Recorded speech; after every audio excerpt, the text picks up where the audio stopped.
صبح میری رحمتوں سے بری، صبح میری رحمتوں سے بری، کھلے آنکھ صلی علی کہتے کہتے، کھلے آنکھ صلی علی کہتے کہتے۔ الحمدللہ رب العالمین، الصلاۃ والسلام علی سید الانبیاء والمرسلین، اما بعد فاعوذ باللہ من الشیطان الرجیم، بسم اللہ الرحمن الرحیم۔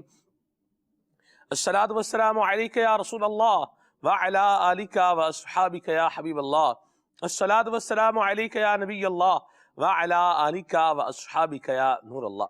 نبی کریم صلی اللہ تعالی علیہ وآلہ وسلم نے ارشاد فرمایا کہ جو شخص مجھ پر 10 مرتبہ درود پاک پڑھے گا، اللہ تعالی اس پر 100 رحمتیں نازل فرمائے گا۔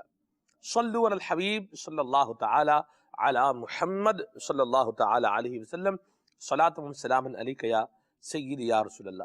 آئیے تلاوت کلام پاک سماعت فرمائیے۔ اعوذ باللہ من الشیطان الرجیم،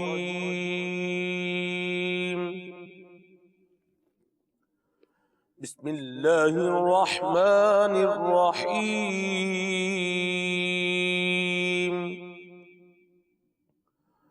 قل هو اللہ احد اللہ الصمد لم یلد ولم یولد وَلَمْ يَكُنْ لَهُ كُفُوًا أَحَدٌ۔ آمنت باللہ صدق اللہ العلی العظیم۔ قرآن کریم کی آخری 10 صورتوں میں سے روزانہ ہم کسی ایک صورت کا ترجمہ اور تفسیر اور تلاوت سنتے ہیں۔ آج سورہ اخلاص کی تلاوت کرنے کا میں نے شرف حاصل کیا ہے، اس کا ترجمہ سماعت فرمائیے۔ تم فرماؤ وہ اللہ ایک ہے، اللہ بے نیاز ہے، نہ اس نے کسی کو جنم دیا اور نہ وہ کسی سے پیدا ہوا، اور کوئی اس کے برابر نہیں۔ اس سورہ مبارکہ کے حوالے سے تفسیر سراج الجنان میں بیان کیا گیا ہے کہ اس سورہ مبارکہ میں اللہ تعالی کی خالص توحید کا بیان کیا گیا ہے، اور اسی وجہ سے اسے سورہ اخلاص کہتے ہیں۔ یاد رکھیے مفسرین نے اس سورت کے تقریباً 20 نام ذکر کیے ہیں، 20 نیمز ہیں سورہ اخلاص کے۔ ان میں سے 4 انشاءاللہ یہ یہاں بیان کیے گئے ہیں تفسیر سراج الجنان کے اندر، تو وہ میں بھی انشاءاللہ عرض کرتا ہوں۔ اس صورت میں یہ بتایا گیا ہے سورہ اخلاص میں کہ اللہ تعالی ہر نقص اور عیب سے بری ہے اور ہر شریک سے پاک ہے۔ آگے سماعت فرمائیں کہ جس نے اس صورت سے تعلق رکھا وہ غیروں سے الگ ہو جاتا ہے، اسی لیے اسے سورہ تجرید بھی کہتے ہیں۔ سورہ اخلاص کا نام ایک نام سورہ تجرید بھی ہے۔ اسے پڑھنے والا جہنم سے نجات پاتا ہے، سبحان اللہ۔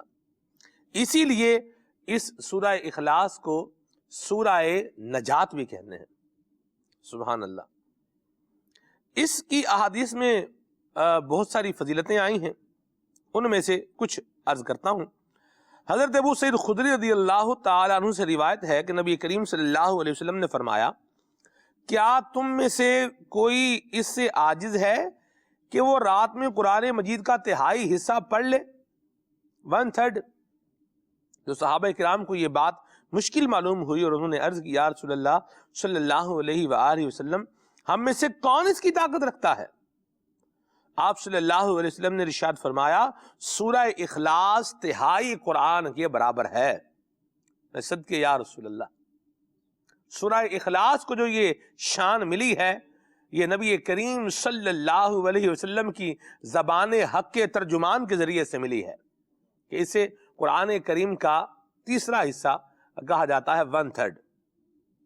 آگے حضرت عائشہ صدیقہ رضی اللہ تعالی عنہا نے بھی اس کی جو ہے فضیلت بیان کی ہے، اور اس میں ایک شخص تھا، وہ پڑھا کرتا تھا سورہ اخلاص، اور نبی کریم صلی اللہ علیہ وسلم نے جب جو ہے وہ حدیث پاک میں جو بیان فرمایا اس کا خلاصہ یہ ہے کہ لوگوں نے اس سے پوچھا کہ بھئی تم کیوں جو ہے وہ سورہ اخلاص پڑھتے ہو، زیادہ کیوں پڑھتے ہو؟ تو اس نے کہا کہ اس میں چونکہ رحمان کی صفت بیان کی گئی ہے لہذا میں اس لیے اسے پڑھتا ہوں۔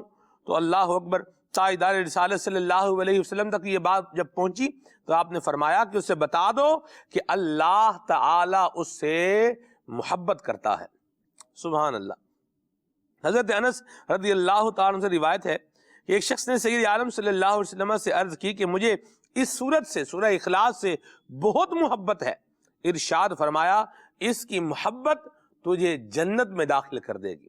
واہ سبحان اللہ۔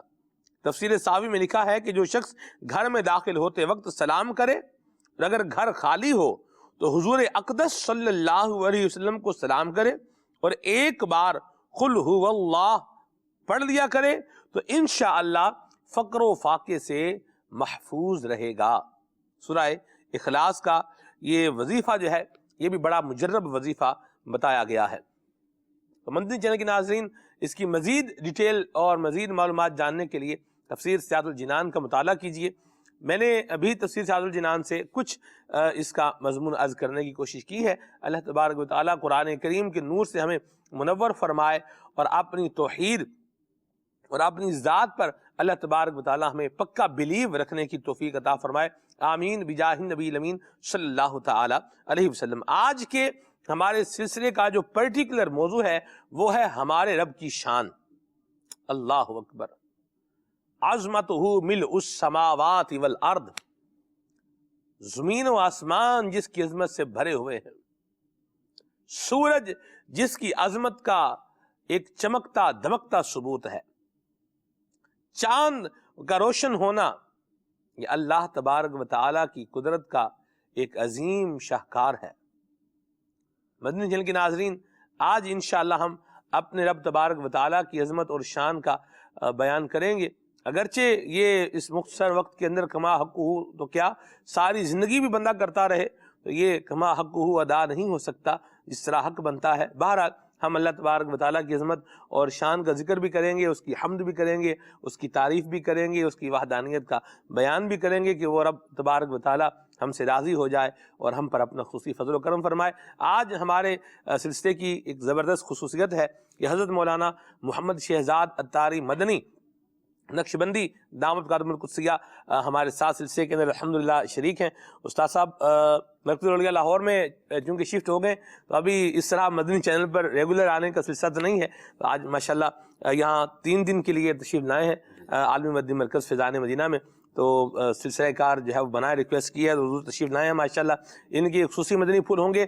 فلکیات پر آپ بڑی مہارت رکھتے ہیں تو انشاءاللہ عز و جل یہ اسٹرونومی غالباً کہتے ہیں استاد ابھی کو جی جی جی، تو یہ آپ کی برکت سے دیکھیں لفظ بھی زبان پر میری زبان پر بھی آ گیا، اس پر بھی انشاءاللہ بات کریں گے۔ منعم مدنی زیدہ شرف ماشاءاللہ ہمارے ساتھ موجود ہیں۔ منعم بھائی بھی گفتگو فرماتے ہیں، سبحان اللہ، اور جب گفتگو فرماتے ہیں تو پتہ چلتا ہے کہ بندہ گفتگو جو ہے کر رہا ہے۔ ماشاءاللہ منعم بھائی سلامت با کرامت رہیں، اللہ کی رحمت کے سائے میں رہیں۔ فیضان بھائی زمزم نگر حیدرآباد کے ہمارے نعت خان ہیں، ہمارے ساتھ آج شامل ہیں۔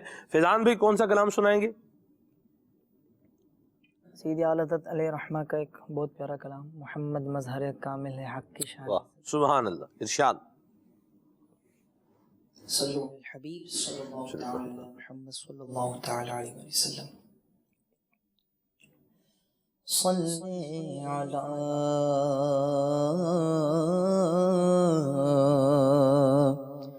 نبینا صلی علی محمد صلی علی شفیعنا صلی علی محمد۔ وہ جو نہ تھے تو کچھ نہ تھا،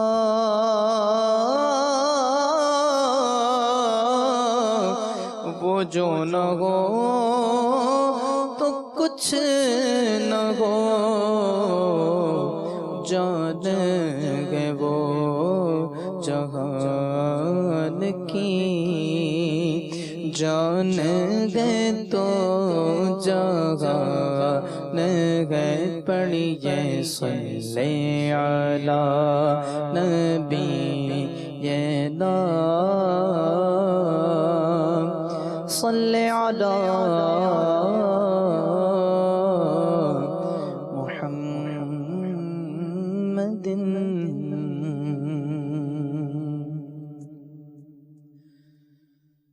محمد مظہر کامل ہے حق کی شان و عزت کا، محمد مظہر کامل ہے حق کی شان عزت کا، نظر آتا کہ اس کثرت میں کچھ انداز وحدت کا، نظر آتا کہ اس کثرت میں کچھ انداز وحدت کا، گدا بھی منتظر ہے خلد میں نیکوں کی دعوت کا، گدا بھی منتظر ہے خلد میں نیکوں کی دعوت کا، گدا بھی منتظر ہے خلد میں نیکوں کی دعوت کا، خدا دن خیر سے لائے سخی کے گھر ضیافت کا، خدا دن خیر سے لائے سخی کے گھر ضیافت کا، محمد مظہر کامل ہے حق کی شان و عزت کا، گناہ مغفور دل روشن خنک آنکھیں جگر ٹھنڈا، گناہ مغفور دل روشن خنک آنکھیں جگر ٹھنڈا، گناہ گاروں تعالی اللہ مگے طیبہ ہے عالم تیری طلعت کا، تعالی اللہ مگے طیبہ ہے عالم تیری طلعت کا، محمد مظہر کامل ہے حق کی شان عزت کا، نہ رکھی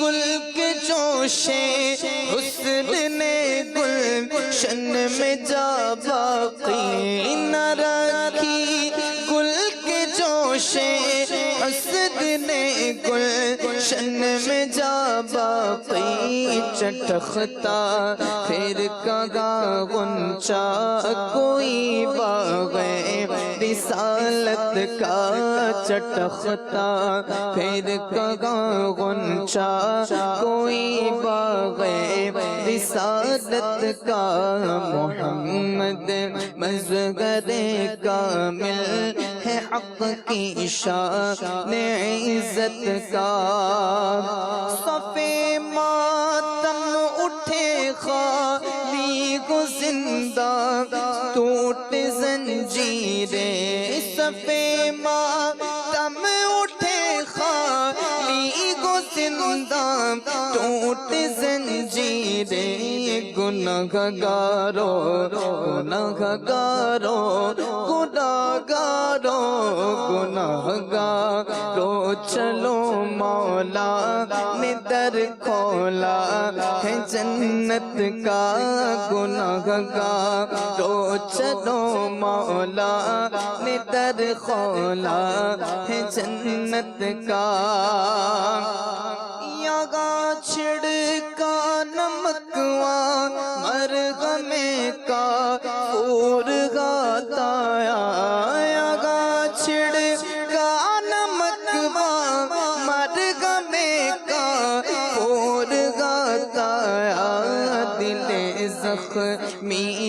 نمک پر ورداغ ہے کس کی ملاحت کا دل زخمی نمک پر ورداغ ہے کس کی ملاحت کا الہی منتظر ہوں وہ خرا میں ناز فرمائے الہی منتظر ہوں وہ خرا میں ناز فرمائے بچھارا کھا کے فرشاں کو نکم خواب بصارت کا بچھارا کھا کے فرشاں کو نکم خواب بصارت کا نہ گو آقا کو سجدہ آدم و یوسف کو سجدہ ہو نہ گو آقا کو سجدہ آدم و یوسف کو سجدہ ہو مگر سدے ذرائع داب گئے اپنی شریعت کا مگر سدے ذرائع داب گئے اپنی شریعت کا جنہیں مرقد میں تا حشر امتی کہہ کر پکارو گے جنہیں مرقد میں تا حشر امتی کہہ کر پکارو گے ہمیں بھی یاد کر لو میں صدقہ اپنی رحمت کا ہمیں بھی یاد کر لو میں صدقہ اپنی رحمت کا رضائے خستہ جوش بحر اسیان سے نہ گھبرانا رضائے خستہ جوش بحر اسیان سے نہ گھبرانا کبھی تو ہاتھ آ جائے گا دامن ان کی رحمت کا کبھی تو ہاتھ آ جائے گا دامن ان کی رحمت کا محمد اصغر کامل ہے حق کی شان عزت کا نظر آتا کہ اس کثرت میں کچھ انداز وحدت کا اللہ تعالی ہم سب کو نبی پاک صلی اللہ علیہ وسلم کی شفاعت نصیب فرمائے اور نبی کریم صلی اللہ علیہ وسلم کی قبر میں پہچان بھی عطا فرمائے اور دنیا سے جاتے وقت اللہ تبارک و تعالی ہمیں پیارے آقا کریم علیہ الصلوۃ والسلام کی زیارت سے مشرف فرمائے آمین بجاہ طٰہٰ و یاسین صلی اللہ تعالی علیہ وسلم۔ ہمارے رب کی شان یہ آج کے ہمارے سلسلے کا موضوع ہے اور اس سے انشاءاللہ ہمارے دل میں ہم اللہ تبارک و تعالیٰ کی محبت میں اللہ نے چاہا تو اضافہ پائیں گے اور مدنی پھول بیان ہوں گے۔ نیت کر لیں میرے مدنی چینل کے ناظرین کہ جس ہمارے عظیم رب کی شان بیان ہونے جا رہی ہے ہم اس کو غور سے سنیں گے بھی اور اس کے ساتھ ساتھ اس کے بتائے ہوئے احکامات پر بھی عمل کریں گے انشاءاللہ عز و جل۔ بڑا وسیع موضوع ہے حضور، کہاں سے آپ اس کو سٹارٹ لیں گے؟ بسم اللہ الرحمن الرحیم۔ اللہ رب العزت جل مجدہ کی شان واقعتاً یعنی ایسی ہے کہ جس کی کوئی انتہا ہی نہیں، اور ایسا موضوع ہے کہ بلا مبالغہ اس پر گھنٹوں کیا کئی دنوں تک بندہ بولتا رہے تو یہ کبھی ختم نہیں ہوگی جی۔ لیکن سب سے پہلے جو اللہ رب العزت نے خود اپنی شان بیان فرمائی ہے اور جس سے ابتدا فرمائی ہے وہ ہے کہ رب تعالیٰ کی وحدانیت۔ قرآن مجید برہان رشید میں جگہ جگہ پر رب کائنات نے اپنی وحدانیت کا ذکر فرمایا۔ سبحان اللہ۔ اور واحد کس کو کہتے ہیں، احد کس کو کہتے ہیں؟ واحد اور احد اس ذات کو کہتے ہیں کہ جو بے مثال ہو، بے نظیر ہو، یکتا ہو، تنہا ہو، اس کا شریک کوئی نہ ہو، اس ذات کو کہتے ہیں۔ اور کائنات کے اندر جگہ جگہ پر اس ذات پاک کے جلوے ہیں، رب کائنات جل مجدہ کے مظاہر موجود ہیں۔ اور ابھی جو کلام پڑھا جا رہا تھا، اعلیٰ حضرت رحمۃ اللہ علیہ نے کمال کا ایک جو سمجھے کہ الفاظ ذکر کیے کہ مظاہر کائنات کے اندر رب کائنات کی وحدت کے وہ بہت زیادہ ہیں، لیکن محمد مظہر کامل ہے، کامل محمد مظہر کامل ہے حق کی شان عزت کا، اور نظر آتا ہے اس کثرت میں کچھ انداز وحدت کا، کہ یہ کائنات ہے، کثرت ہے، اور مصطفیٰ کریم علیہ الصلوۃ والسلام ایسے مظہر ہیں کہ جو رب کائنات کی ذات پر وہ دلیل ہیں کہ آپ کو دیکھ کر خدا کا پتہ چلتا ہے۔ سبحان اللہ۔ اعلیٰ حضرت رحمۃ اللہ علیہ نے کئی مقامات پر اس کا ذکر فرمایا۔ خیر، تو اللہ رب العزت جل مجدہ اکیلا ہے، واحد ہے، یکتا ہے، تنہا ہے۔ سورہ اخلاص کے اندر اس کا بڑا پیارا بیان ہے، ورنہ تو قرآن پاک میں جگہ جگہ پر ہے۔ فرمایا قل هو اللہ احد، اور مزے کی بات یہ ہے کہ رب تعالیٰ کی توحید بھی زبان مصطفیٰ سے ہو تو کتنا مزہ آتا ہے، سبحان اللہ۔ لطافت کتنی زیادہ ہے کہ رب تعالیٰ جل مجدہ چاہتا ہے کہ میری توحید کا ذکر بھی ہو تو زبان مصطفیٰ سے ہو۔ سبحان اللہ۔ جیسے اعلیٰ حضرت رحمۃ اللہ علیہ کے بھائی مولانا حسن رحمۃ اللہ علیہ نے فرمایا نا، قل کہہ کے اپنی بات بھی لب سے تیرے سنی، اللہ کو ہے اتنی تیری گفتگو پسند۔ واہ۔ تو قل هو اللہ احد، اے حبیب صلی اللہ علیہ وسلم تم فرماؤ کہ اللہ تعالیٰ ایک ہے، وہ واحد ہے، وہ یکتا ہے، تنہا ہے۔ اللہ الصمد، وہ صمد ہے، بے نیاز ہے، کسی کا محتاج نہیں ہے۔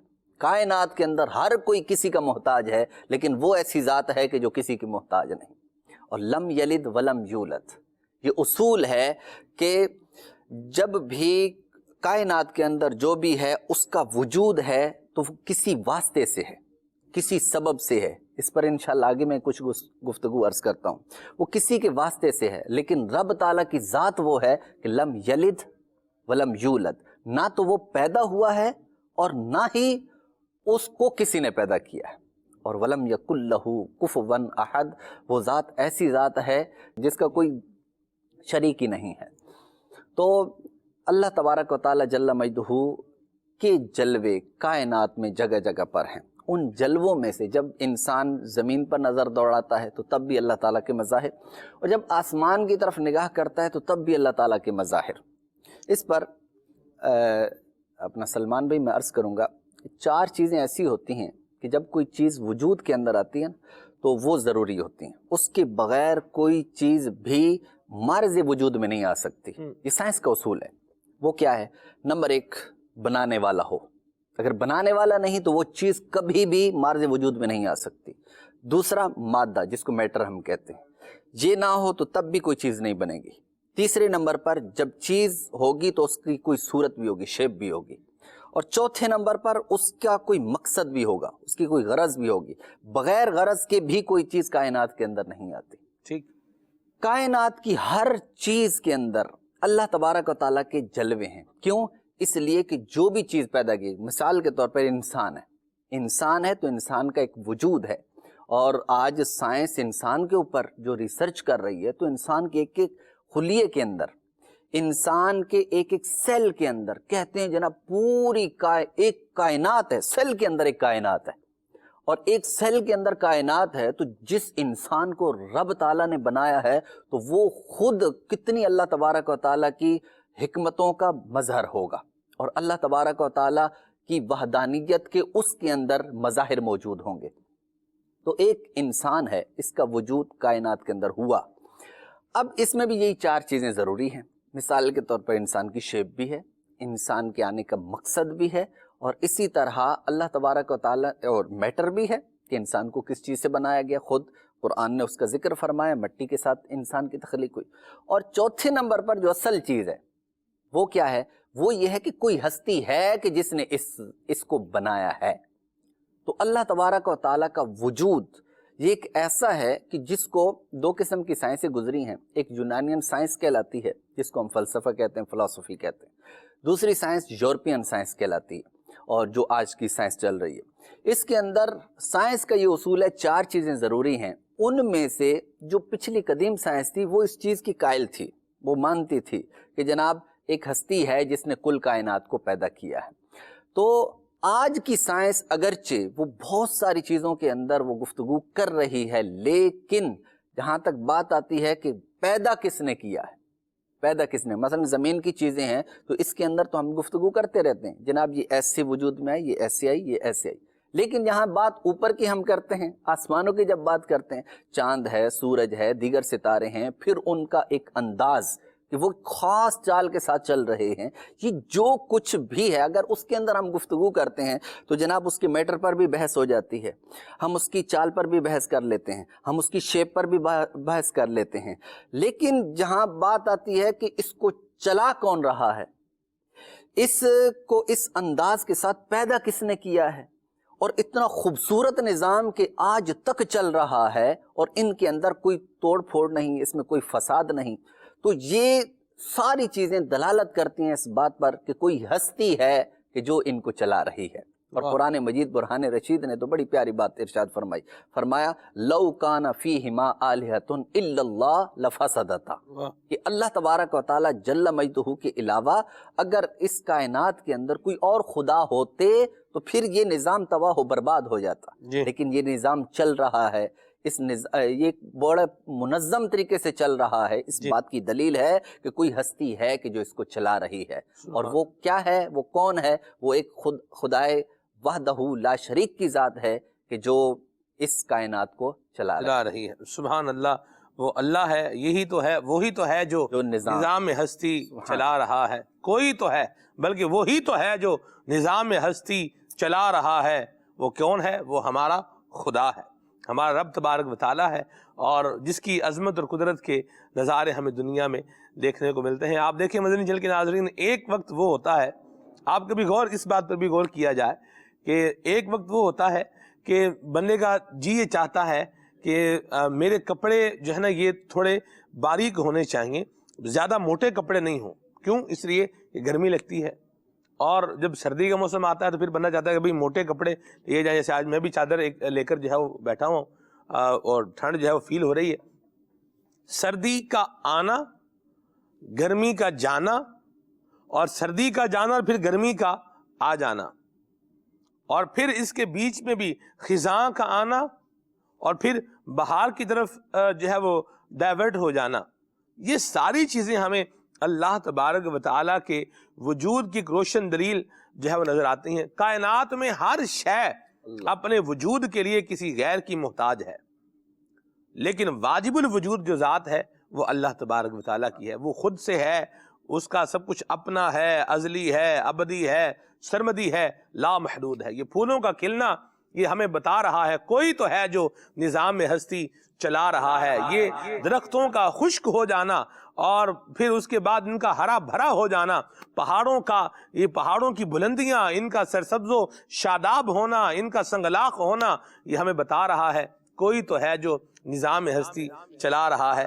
وہی خدا ہے۔ سبحان اللہ، اللہ تبارک و تعالیٰ کی جو ہے قدرت کے نظارے آپ اسکرین پر بھی دیکھ رہے ہیں، اور یہ دیکھ کر اللہ تبارک و تعالیٰ کا شکر بھی ادا کریں، اور اپنے اوپر اس بات کا بھی شکر ادا کریں، یا رب کریم تیرا شکر ہے کہ تو نے مجھے ایسی سوچ عطا فرمائی ہے کہ میں یہ نظارے دیکھ رہا ہوں تو میں تجھے یاد کر رہا ہوں۔ منیم بھائی، کیسی پیاری بات ہے یہ بھی، سبحان اللہ۔ بسم اللہ الرحمن الرحیم، بالکل بجا فرمایا سلمان بھائی۔ اللہ تبارک و تعالی بڑی شانوں والا ہے، بڑی عظمتوں والا ہے، اس نے پوری کائنات کو پیدا فرمایا ہے، اور اس کی اپنی شان یہ ہے کہ وہ وحدہ لا شریک ہے، یکتا ہے، اس کا کوئی ہمسر نہیں ہے، نہ کوئی اس کا شریک ہے، نہ صفات میں، نہ ذات میں، نہ افعال میں، نہ احکام میں، نہ اسماء میں، اس کا کوئی شریک نہیں، نہ کوئی اس جیسا ہو سکتا ہے۔ اللہ کریم جل مجدہ و جل شانہ و عم نوالہ نے پوری کائنات بنائی ہے۔ آپ دیکھیں سلمان بھائی، آدم علیہ السلام سے لے کر حضور نبی کریم صلی اللہ تعالی علیہ وآلہ وسلم کے دور تک کئی انبیاء کرام آتے رہے، کم و بیش 1,24,000 انبیاء آئے، اور ان تمام انبیاء کرام نے آ کر جو اپنی امتوں کو تعلیم دی ہے،